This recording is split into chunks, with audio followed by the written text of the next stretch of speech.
So hey guys, welcome to the That podcast. This is the ball where we crack open the worlds of survival horror and we uncover the stories behind the video games that we love, and the creators. Nightmares that shape our fears, and this is like I've been talking about this a lot. We need that dopamine, and today we step into the cursed lands of I Hate This Place, which is a survival horror steeped into the reality of bending nightmares, comic book dread, and an atmosphere where danger lurks behind every sound. Today we're going to be talking with Janos, one of the developers behind this interesting game. So Janos, welcome to La Bóveda. Everyone. Finally, Janos. Let's start from the beginning. So how does Rock Square Thunder begin? What's the story behind it? Basically, like me and the other co-founders, there was three of us, and we used to work together in Bluebird team. So the company that now, we are cooperating with, we used to work there and make horror games, for quite a bit of time. And at some point we wanted to do, something of our own. And we just had this kind of a prototype, which funnily enough, we were like, okay, we've been making horror games for so long. Let's make something different. And the first game that we picked, as a lot of developers do, was a 3D platformer, Yes. very cute and very colorful, which was a total, stepping out of our usual stuff. And that's how it started. So the first game, for a long time, it was like just three of us mostly.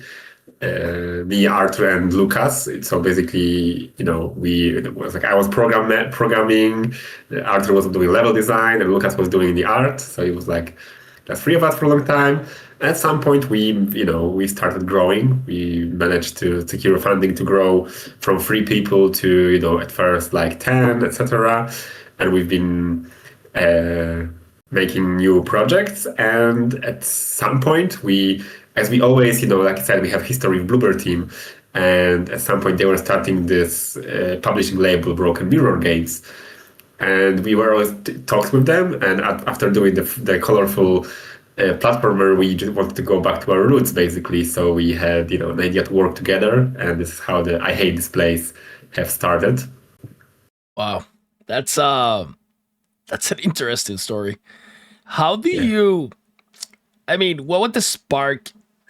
I know that you just went through the whole, like you wanted to go back to the roots and everything, but I think the concept of I Hate This Place is so unique.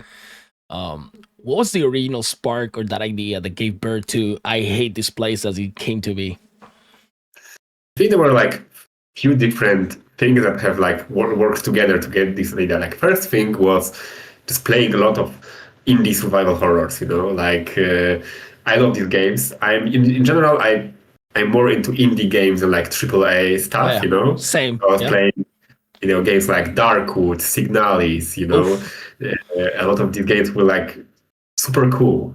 And of course, that as a game developer, whenever I play a game, I'm having like ideas. Oh, that's so cool, but I would do something a bit different, and then you start having an idea.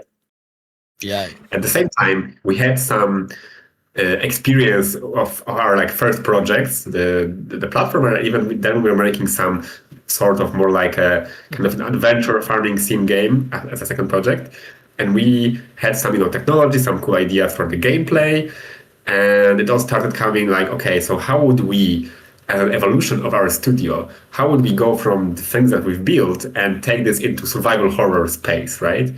So we started kind of prototyping ideas, and then I read the comic, because the game is based on the comic book. I Hate This Place, and I loved it. And I was like, hey, this comic like would work so well as a game. The concept just works so well as a game. So then we had this idea to make I Hate This Place specifically. And thanks to Bloomer, who have good contacts with Skybound, we've managed to secure the IP rights for I Hate This Place. So basically, we pitched them the idea. They loved it. They, reached out to Skybound, and this is how it all started. That's interesting, man. I'm starting to like this more. So, I love survival horror games, and I love stories. Like, when a game can do a lot of character development, and I know there's like two lines in maybe the fan base of survival horror. There's people that lean more into this is how the mechanics and everything, all the hallmarks are supposed to look. And there are people like me who I love those and I wouldn't change them. But I love when people experiment with the genre too. Like they add stuff new. So this game is described as a survival horror in a cursed land filled with reality bending nightmares. How do you translate that description into the actual gameplay of the game? Yeah, basically what we are taking from the I Hate This Place IP for the most part is that basically the place of the protagonist happening is like the craziest place in US you can imagine. There are aliens, monsters, mutants, ghosts. So there's like so many crazy things going on, and this translates very well into you can make a really cool game with that. And also, we wanted to kind of mix, because every time I was playing survival horrors a lot, and I also play survival games a lot, Yeah. which, even though it sounds similar, usually there's a lot of times there's not too much overlap. Yeah. And I was like, I would love to make a survival horror game that actually has more survival elements, more of the, building, crafting, more focus on that area. It's So it's this is it's funny that you mentioned that because I've seen a lot of crafting and survival games that are labeled. I don't know if there's like a mislabeling there, but people put them as survival horror, and then when you play it, it doesn't have elements that can at least hint at. So it yeah, feels more like a survival game with horror elements. I don't know if I'm being yeah, like exactly. so. When I saw when I saw the footage for I Hate This Place, I think, oh, wait a minute, this setting feels familiar, but the gameplay looks fresh. I like this. I Oh, like thank this. you. So many games, many creatures in the game, they're stalking you, like following you around and whatnot. But also the players, they get stuck with sound. How do you approach designing the mechanics around noise and maybe stealth, if there's any in the game? Yeah. So I think there was again like kind of two things that combined. First of all, we really wanted to like pay homage to the comic book, right? So we said, okay, how can we convey that the game is based on the comic book through the art itself, right? And we had this idea, in the comic books, you have this kind of onomatopoeias, like bam, kaboom, all the stuff. And we said, okay, so what if the character, when you make some noises, actually you have these onomatopoeia elements, right? And this kind of worked very well with the idea that when you are around the monsters, you don't want to make too much noise because they can hear you. And also, we had this idea that we want to support few different play styles. I'm a huge immersive sim games fan. I love all the Deus Ex stuff, etc. And we said, Yeah. okay, we want to give the player an opportunity to use stealth and avoid combat, but also we want to support them actually shooting their way through if they're good at shooting, right? So that's how we created the ideas of the sound mechanics. When you're making too much sound, there are some enemies, not every enemy in the game, but there are some enemies that are blind, but they can hear you. So you don't have to worry about like using flashlight, but you have to worry about making like sprinting through the level or using something or shooting because you can attract the enemies, right? And we allow the player to use stealth to avoid a lot of combat. But at the same time, if you want, you can use your shotgun, your molotovs, your explosives to actually be more, okay, I'm just gonna shoot my way through. But then, of course, that requires a skill because as a survival game, the resource management is important. So if you want to be like, okay, guns blazing, but then you are bad at shooting, bad at, you're missing all the time, then you won't have resources to actually kill these opponents. So we like we allow both play styles, but you actually have to use them wisely and not just okay, I can just shoot my way and don't care about resources, you know. That's so cool. As labeled as a survival horror game, mixed with the survival stuff and the crafting. Do you have any influences that come to mind when you think about labeling I Hate This Place as a survival horror game? Yeah, survival horror definitely, like I already mentioned, Signalis and Darkwood when it comes to survival horror. Yeah. These are like two games that I loved so much, but also Last Stand Aftermath. It's a Okay. game that, like, the difference is that the Last Stand Aftermath has this kind of a roguelike element when Yeah. when you die and you try again, right? But I really loved the combat of this game. I really loved the kind of a gameplay. And I was thinking, even playing that, like this game would work so well as an open world survival instead of the roguelike Okay. stuff, you know?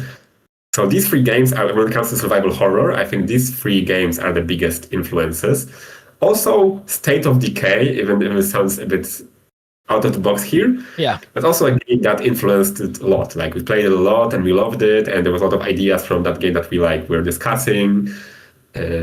State of Decay is such a great game. I play it with my kid all the time.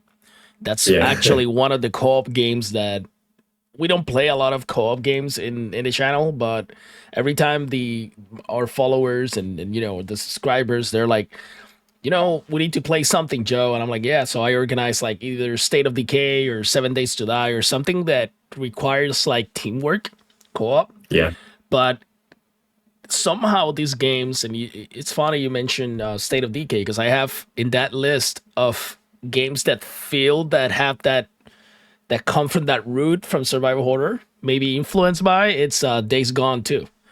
I love Days Gone. I think it's the whole thing about the game is just cool because it feels like an expanded big open world Resident Evil kind of thing. But then you have like other things in there. You have crafting. You have so it's super fun. yeah. It's especially for like survival horror fans because it's like you have that zombie element with the whole environment and creatures and animals and the whole thing. Yeah, and who wouldn't be want to be like, you know, a cool guy on the bicycle in the Oh yeah, apocalypse, you know? The yeah. fantasy That's there is so Yeah, strong. that's it. It's so cool, and then you have the character development, the great story. So it all combines to create one of those things. I consider that game super good. So Yeah.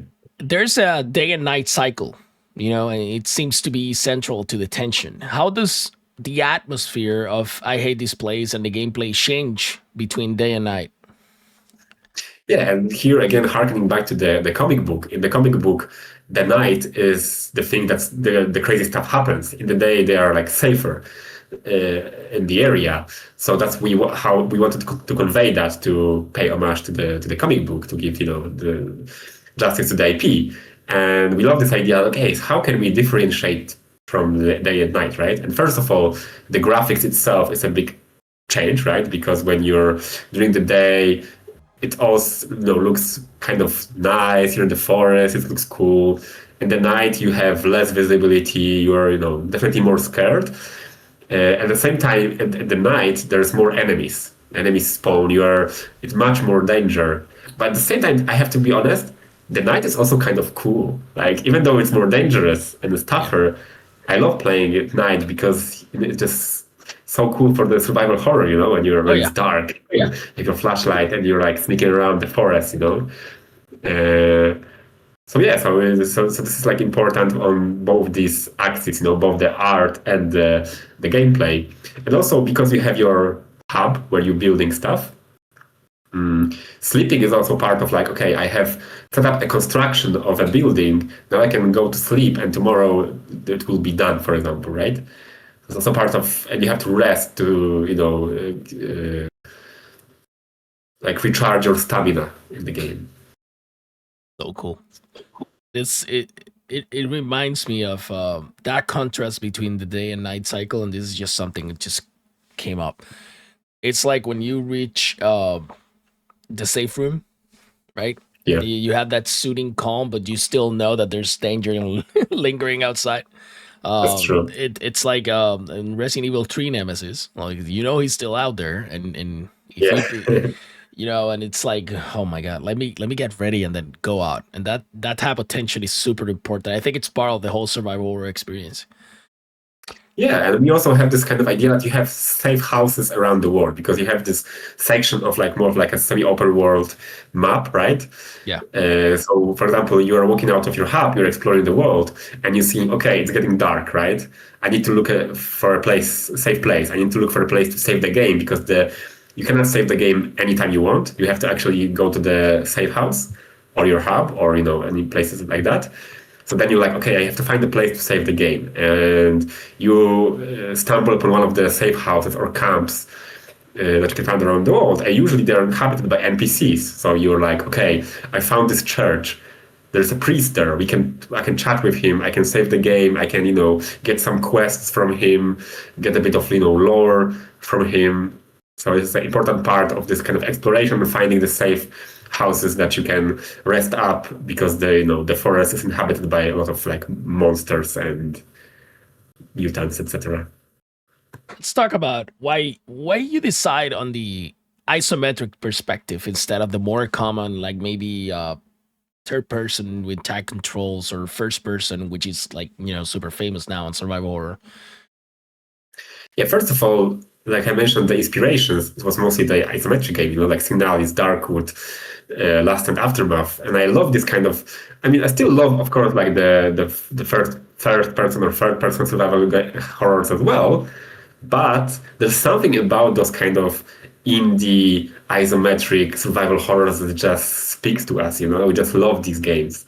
So we wanted to go into that space, and at the same time, we had experience with making isometric games as well from a recent project. So it also like was good for us to expand our ideas from previous projects that we've been working on at the same time. And as for the survival, because when you have this kind of survival building elements, etc., it's much easier to when the player sees more of the map to be, okay, I can build here, I can do this, right? So for the survival game, I think it also very often works better to have an isometric perspective because in the first person, okay, it still became amazing. Like, I've played The Forest a lot and it's first person with base building, right? Yep. But it's a bit different. Isometric perspective gives you a bit more strategic view in the survival games, Yeah, that's totally true. I think Darkwood is, you have to be super meticulous, and on top of that, there's something about when you play Darkwood and everything is dark and you can only see like the flashlight moving. Yeah. There's a lot of people that that when I got into indie games, it was around I think it was 2017, 2018. I've said this a bunch of times. I found a new respect out for like solo devs out there and small studios and whatnot, because brother, those games are so scary. And it's not only scary, it's just because I think I tell everybody, let's be honest, like we've been playing horror games for I don't know how many years. So there's a point where scary is turns into like a design environment thing, because we need that dopamine of getting scared. But if it doesn't have that, we don't like it that much. So when you can Yeah. achieve that, it's great. Yeah, I think for the smaller teams, the thing that you do, your vision can be a bit more kind of concise because when as you're getting bigger, I've worked in a lot of teams in the game development from like small 3 people teams to like 100-person teams, right? And the difference is that, which has ups and downs, of course, but when you have a bigger team, there's more people who have like vision, ideas, there's more of like you have to kind of find a compromise in a way, right, in the design, which on one hand gives you a lot of like possibilities to like do a lot of design and create very good direction for the player. Like when you're playing like a AAA game, everything is like from the UX perspective is so fleshed out, etc. But it also is making it harder to make bold choices because some people will always dislike it. When you Yes. create something unique, something different, there will be, some people that will be like, I hate this, I like when my games have this, or I like when the games have that, and in a smaller team you can be, okay, there's like three people that are designing the game, maybe, and they like the same games, and you can have a vision that's a bit bolder thanks to that. You mentioned you can make everybody happy, and I just came to my mind rushing in Silent Hill after just came out. It seems it's having positive overall like reception. I loved it. I think it was, if you can change big chunks of the gameplay, but it sticks adheres to the character development and the story's telling me Yep. something. I'm cool with it. But there are people that are more like conservative, and it's entertaining as hell to read all the comments and see the reactions from people. Yeah, you can't make everyone happy, and Yes. as an indie developer, you have more possibilities and more space to actually be like, fuck this. Some people will not love it, but because when you're making a AAA game, you have to sell millions to even break even, right? Yeah. Then you not antagonize anyone. You have to be pleasing everyone. But when you're a smaller indie dev with a smaller budget, then you don't have to like give something to everyone. You can just find your niche. You can find your people who understand you. And this is something that's how people get so like excited about the Yeah. game. In some cases, like cult following, because you're not making something for everyone. You're making something for these people who are gonna love it, who understand you. And then you have this kind of very strong connection to this project. Yeah, I love that. I went to the Steam page, and it mentions the inspiration from the comic series that you talked about from Cal Starks and Artyom Toppling. How Yeah. closely does the game follow that material, and where did you diverge, if in anything? Yeah. So what we didn't want to do, we didn't want to make an adaptation. Okay. you know, because that would not work so well with a more open-ended nature of survival game and survival horror games, because then you have to hit all the story beats. So you have to guide the player to do specific things. And we wanted to give the players freedom to explore the world, to find the stories as they emerge. So we what do instead is this is a prequel, and we're taking the spirit of the comic book. We're taking the world and we are trying to like pay homage to that. So you're making something that feels like the comic, but it's not a strict adaptation of the comic book, right? So that's how, there is no like, okay, this is an adaptation. Especially that, when you make an adaptation, it is complicated because then you're going to have fans who be like, okay, but in this, I myself am a huge Witcher fan, Yeah. as I used to read these books when I was a kid, and probably have read them like 20 times, in my lifetime. And when I was watching like Netflix adaptation, I was like, these guys change this, change that. It's so annoying, right? Uh, It happens to me with every Resident Evil movie. So I yeah, can totally relate. and So so when you're making not a strictly adaptation, but more like, okay, you're making a prequel or sequel or something in the world building, then you can just most follow the spirit, but not have to recreate the story beats, right? So this is our approach. We are following the spirit, and we're not recreating the story beats of the original. And also because of the prequel, we cannot spoil too much too early, or like we are trying to not spoil because the comic book has some really cool twists that I recommend reading the comic because it's great. And we don't want to spoil those twists. We want someone to play the game and then read the comics and have it. So basically, especially the Hordman. So like let's say the big bad of the world, so the most mysterious creature that is stalking the forest. We don't want to explain what the Hordman is exactly because this is something that's explained in the comics, right? okay. So we are giving a lot of theories to the player, like red herrings, or like because there are some factions or like some people in the world who have their theory about what the Hornman is. But we're not gonna tell you this is the truth because that's not our place, that's the comics. We are just giving you ideas, and then you can get hooked, and then you can find out in the comics, you know. That's super thoughtful. Yeah, makes total sense. It's like, we're yeah, love it, bro.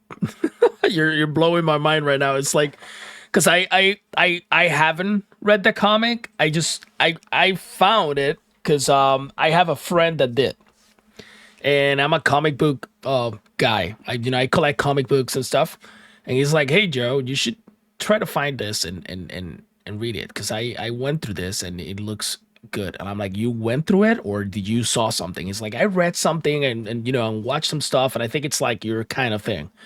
So Yeah. I would definitely get into it. That's why I did the question, and how close is this, so I know when I'm reading the comic where what can I expect. So Rutherford Ranch, is that the setting, correct? Yes, So exactly. there's forests, there's derelict towns, infested bunkers. How did you keep these environments feeling different but still be part of that cursed world? Yeah, first of all, we had some help from Skybound, so we got some materials from them to even like have discussions what is surrounding the ranch, right? Because in the comic, of course, you see something but not see everything. So Skybound helped us here with giving us like a map or like ideas on what's around the world, and we there then we wanted to add something from us, and then we said, okay, so what can we imagined people who would be living in this area and how would they react to this hornment or the stuff that's going on in the area, and we kind of fill the blanks, right? So like the bunkers, the infested bunkers, basically, if there was like a military scientific branch who would find out there's something going on in this area and they started studying it, this is how they would behave. And there's also a cult in the game, which is not in the comics strictly, but in the comic there was another cult, and we wanted to again pay homage to that. And we thought, okay, what if some people would actually think that the Hornman is like something to be revered, So they are the cultists. They believe that the Hornman is the god that will give something, So they are so there is a cult of the Hornman, and there is the scientific branch who's like studying from the science perspective. So you have these two clashing walls of science and belief, and they Super. all both have their different kind of approaches to that. And even like we have this priest in the game who's like a ex-military, so he's like a badass priest basically, who and he also has his idea from his perspective, So everyone in the world has their kind of theories and their ideas of what the Hornman is and how to live in the world where you're meeting this kind of eldritch entity that is unknowable in a way. You don't have the answers. So how do you live with that? What do you do? And the protagonist, Elena, actually has been affected personally by the Hornman in her childhood. And now she's coming back to this place. And she, like, at some point, she stopped believing what she saw. So now she's like, okay, was what I saw in the childhood, was it true? Because there is the case of basically a missing mother from Elena, and she thinks she saw Hornman taking her, but was it really what she saw, or was it just her imagination from the stories about the Hornman? That's what you are trying to find out as a player. Wow, that background. Yes, love it. Like I say, I love stories in background and lore. So yeah, I'm hearing like, yeah, feed me more. Could you let's talk about a little bit of the development. So can you tell us about maybe a development challenge, maybe a mechanic or system that almost didn't work out, or maybe it worked out better than you were expecting? Oh yeah, of course.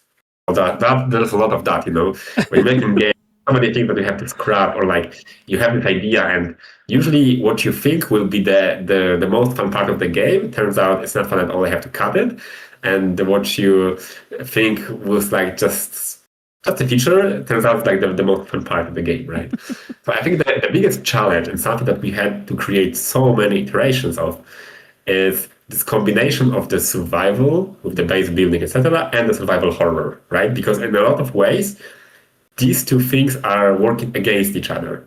because the survival horror is about scarce resources, Yes. resource management, and survival base building games are about producing resources, right? So these It's two are nice. like working against each other. And like I said in the beginning, it was like, why don't we combine survival and survival horror? And then we were like, a lot of ideas that we had were like, okay, so that's why there are no games like this, because it's so hard. It's really, really hard to do that. So we had to iterate a lot and to find this balance on how to, at the same time, have resource scarcity and allow resource production. And in a lot of ways, here we give a lot of freedom to the players. So there is a world where you're like so focused on building and in your hub or crafting and creating production that you can actually be more prepared. But that still will not make it easy to go through some enemies and some dungeons, right? Because even we want to make sure that even when you have a lot of resources, there's still a challenge. So we create a lot of like skill-based mechanics, like throwing explosives, molotov, etc. Using like we have different weapons, and for example, some of the weapons are very like utility-based. Like you have a spear gun that you can impale the enemies, which basically stops them for a bit of time. Or we have like a taser gun, which stuns the enemies, or there's a different type of shotgun. So some shotguns are good at like crowd control and slowing down the enemies, but they don't have as high damage output. But other weapons are more like high damage output, but if you're in the close, very like corridor, you still might get hit, because you're fighting against a 3.5 meter mutant who can crush you with his, hug, basically. So this is something really cool. And I think what I didn't maybe expect so much is how fun the combat is, At the beginning, I think we were more focused on the stealth, like horror parts and the survival parts. And as we developed the game, it turns out that wow, the combat is really fun. I really love just fighting these monsters. And sometimes, like I play this game a lot. I've played it so many times. And sometimes I'm like, okay, this time I'm gonna be like stealthy and not fight and go through this dungeon without even triggering the enemies. And other time I'm like, okay, today I feel like just shooting my way through. I just stock up on ammo, craft some molotovs, and I go and like fight these monsters. Which is so fun. Especially like the thing I love the most is the fire mechanic. Like when you have a molotov or some other explosive or something like this, and when the enemies catch fire, the VFX, the feel of this is so amazing. I really love this when you're like in the dark dungeon and the fire lights up the room a bit, So the Oh, visuals, this is just so fun. But yeah, sounds and also yeah. something that's really cool, I think, and I really love it, is this kind of division between the kind of open world sections and the dungeons, because we wanted to give a lot of depth to the world. So exploring the world and you're in this forest, it's a bit different. You're more focused on combat, you're more focused on exploration, on crafting, building. And then you stumble upon the infested bunker. And now for the next hour, you're more in a survival horror, strictly survival horror game. Like you're not building your base for this hour. You're just in the dungeon, which is like tight corridors, stealth mechanics, combat, like puzzles, all this stuff. So you have this kind of that you have half an hour or an hour of a survival horror game, then you're going out of the bunker, and now you're more in this open world, open-ended section, where you have more freedom or exploration, etc. So in this way, you're not just playing constantly the same game. You're kind of like almost playing two games. So you're like, okay, it was great for an hour. I had so much fun with the horror, with the tension. Now it's day. Now I'm out. It's a bit more chill. I have a bit more time to. It's still dangerous. The forest is still dangerous, but it's a bit lighter on the horror than the bunkers itself. It sounds pretty balanced, if you ask me. It's very there's a lot into that creative aspect of the game, and I love it because it sounds very unique. Localization is very ambitious, I would say, and you guys also as I think I read, you can correct me if I'm wrong, but you will give full support in multiple languages to the game.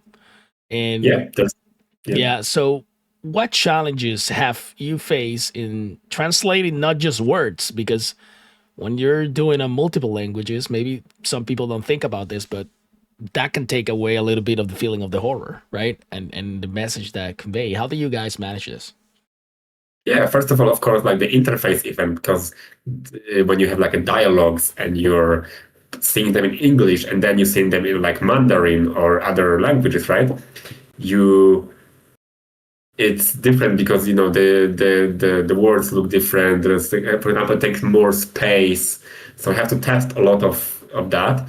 At the same time, when translating puzzles, it's very hard because we have Yes. some puzzles that are word based. You know, like okay, you have a lot of notes in the game, like in the horror games. You Yes. find some notes, and you have to figure out a puzzle, and then translating this puzzle is not always easy. You know, so we had a lot of challenge with that, how to make the puzzles work in different languages. You know, this is one of the most complicated things.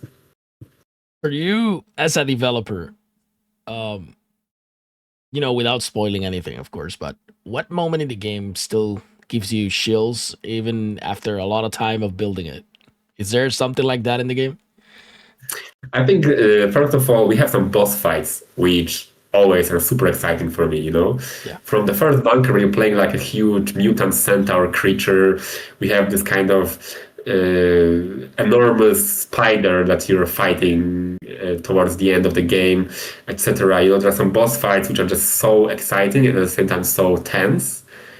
And just like in the dungeons, there are the mutants that you stumble upon. It's always for me so much fun and so tense because we also wanted when you play fighting the enemies and when they like catch you or they damage you, we tried to make this very visceral, very physical. You know, we didn't want to the enemies to feel like RPG enemies who are like just doing the animation. Yeah, yeah. Like you have a spider that jumps on your face and like you fall on the ground and like rips into you, or you have the mutant that catches you and like crushes you in his arms, or even we have some kind of fatalities, let's call them, like when you're low health and you're fighting some bigger enemies like a boss fight or something, you have a different animation when they kill you than when they just damage you. So like the huge spider, like it impales you, and when you're high on health, it will just drop you on the ground. But when you're low on health,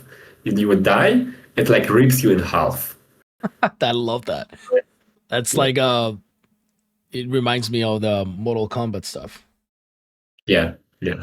So, what emotions or maybe themes do you hope players walk away after surviving a hit displays?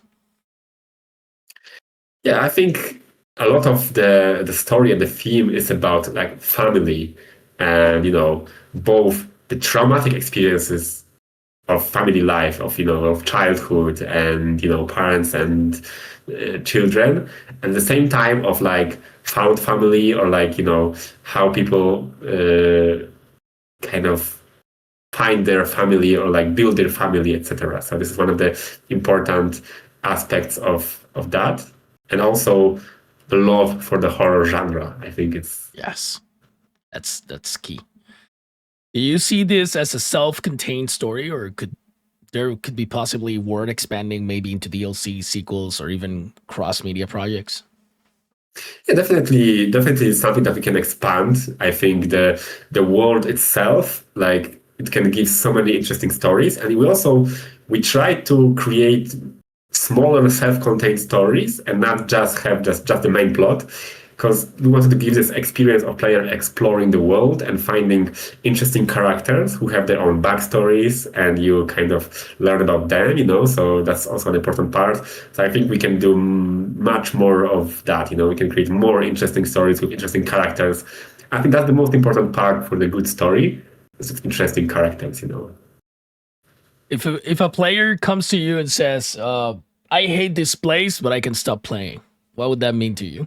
That would be the word to us, really. Like, this is why we're doing this. I love making games, and I love, meeting the players. I've traveled this year. We traveled to a few events like PAX, Gamescom, to China, and we played. We had a lot of like experience hands-on with the players, and it was just so amazing to like talk with people who are excited about the game, had their ideas, had their feedback. It just means Sounds so much to us. So so good. So we're getting to that final stretch here. This is the La Bóveda quick fire questions that mostly nobody answers quick. okay. The first one is favorite survival horror of all time. Ooh, that's tough. Oh wow. Yep, I know.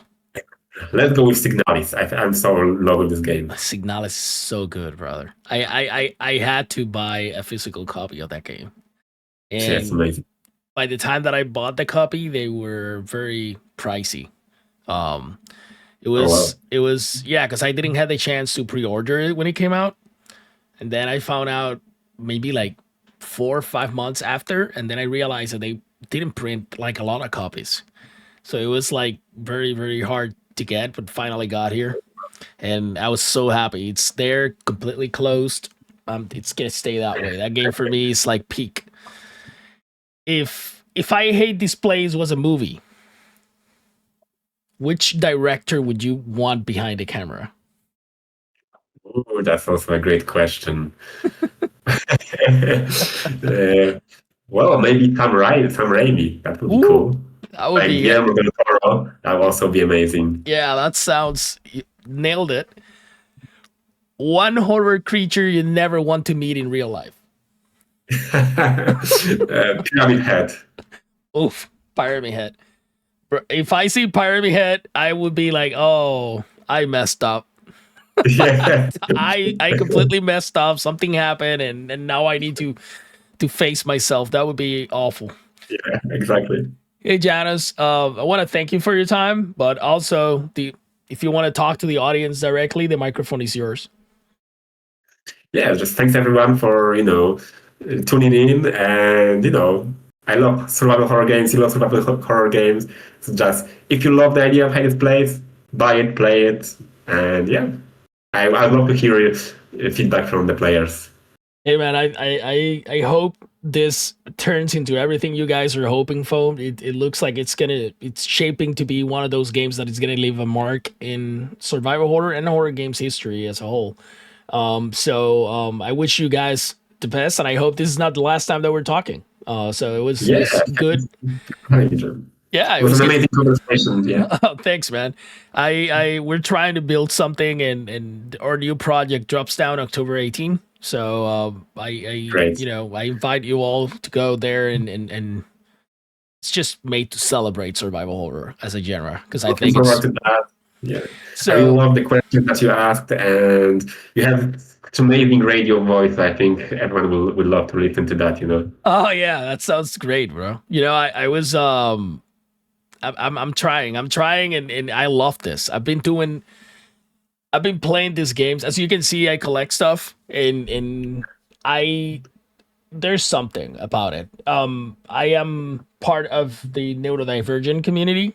Um, Oh so yes, and I have a kid too. Like my son is autistic, and he either is playing Souls games or survival horror games. That's his thing. He recently sounds discovered RPGs, and he's like, "Oh my god, this is so good!" And what I love about that seed that I planted there is that he is discovering old games by himself, and cool. he's realizing with 13 years old that, oh, these games have, like, even though their graphics are not like current gen, the story development and the you can feel the love poured into these games. And I'm like, I'm starting to appreciate that he understands, and we're having this conversation. So sometimes he just comes down here and grabs stuff and just gives me a game and tell me, hey dad, can you tell me the story about this game, what happened here? And then he's like, oh no, I don't think I want to play that, but this I do, like, and it's so good. And he's also making up his mind, he wants to become a game dev. And Oh, that's yeah, he's already programming stuff, learning coding, and he's all into it. I'm just like, whatever you want to do, it makes you happy, just do it. So he yeah, it's enjoys this. I'm a programmer myself from the trade, so I can recommend that. It's such a like a fulfilling and amazing thing to do. So yeah, Sounds I good, love man. that. This is a very was a very interesting conversation, man. So I'm very grateful for this opportunity. And until the next time, Janos, thanks for being here.